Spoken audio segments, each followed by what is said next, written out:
we mentioned earlier. It's a bit complicated. Complicated is okay. What could be complicated about this place? Well, you see, it's a zoo.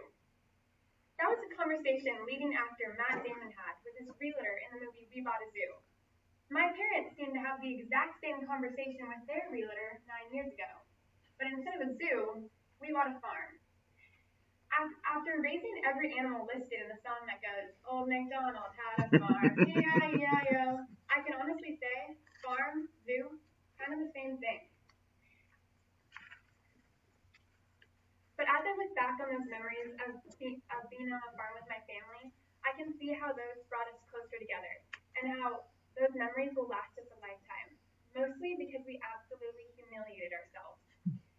And that humiliation was before we even moved, and while we were trying to figure out how to raise animals.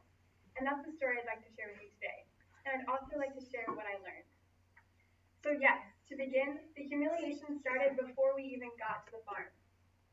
I remember it perfectly. My parents sat my siblings and I down at the table and told us we were going on an adventure. I thought we were going to Disneyland. To my great disappointment, we were in fact not going to Disneyland, but rather middle of nowhere, Solvang, California. My parents tried to get us excited, so they took us to get farm clothes. When we went to we got overalls, boots, flannels, the whole shebang, but we went to Target in Party City to get them. So you can imagine what we looked like when we showed up to school the first day dressed as scarecrows. We thought that's what everyone in the country did. We also had some trouble actually getting to our new home. And that started because my parents didn't want to invest in moving trucks. So we borrowed our friend's flatbed truck.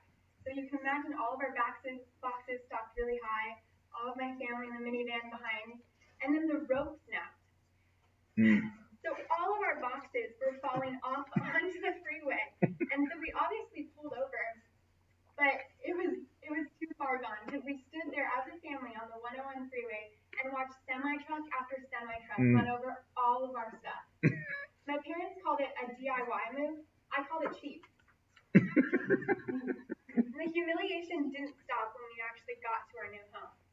My parents enrolled us in something called 4-H. And if you don't know what 4-H is, it's an educational youth program where you get to be a part of a club where you learn about animals, you raise them, and then you sell them at an auction. All of my animals were sold and then donated to food banks. We went to a place called the Pork Palace to get our first pig. I had never seen a pig in real life before I went to this place to pick one out and take it home and raise it. I learned that day that pigs had hair. When we got there, I was wearing shorts and flip-flops. And the guy who told me how I was about to pick out my pig said, the young ones are a little bit squirmy. You might have to chase them. Think about a pig pen for a minute. It's mostly mud, but not the mud that you usually think of with just dirt and water. Because pigs also are quite dirty, and so it was dirt, water, and then pig poop. And when you're chasing after these pigs in a pig pen, you can imagine that if they're quite fast, they're quite fast. And I thought, I'm a U10 soccer player, I can handle that. But when you dive for a pig and try to catch it, and they run off, you end up in the pig mud, flip-flops and shorts. So my family and I were completely covered in pig poop by the end of it. Those 4-H experiences didn't stop there. My family and I, we had to walk down to the barn after every morning and every evening to feed and walk our animals because we were training them for show. But one day, my siblings and I got into quite a big argument about who was going to lock the gate.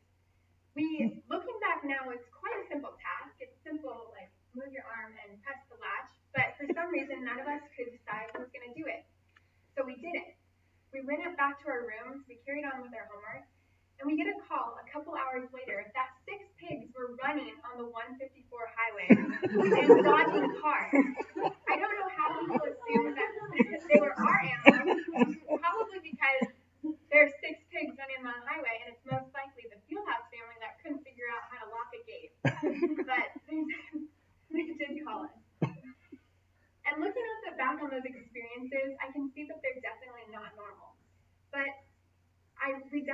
learned a lot from them.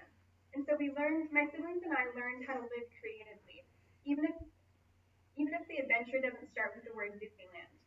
We learned how to laugh at ourselves, even if you are dressed like a scarecrow for your first day of school. We learned how to move on if all of your stuff is run over by semi-trucks on the freeway.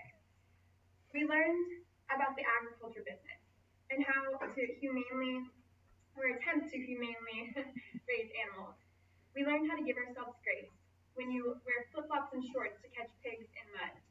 And we learned how to speak kindly to one another, because if you don't, the gate gets left open and your pigs are running on the highway. These memories on a farm are really special, and I will have them for the rest of my life. And mostly because my family and I absolutely humiliated ourselves. But I'd like to bookend this speech with yet another quote from the movie We Bought a Zoo. Is I like the animals, but I love the people.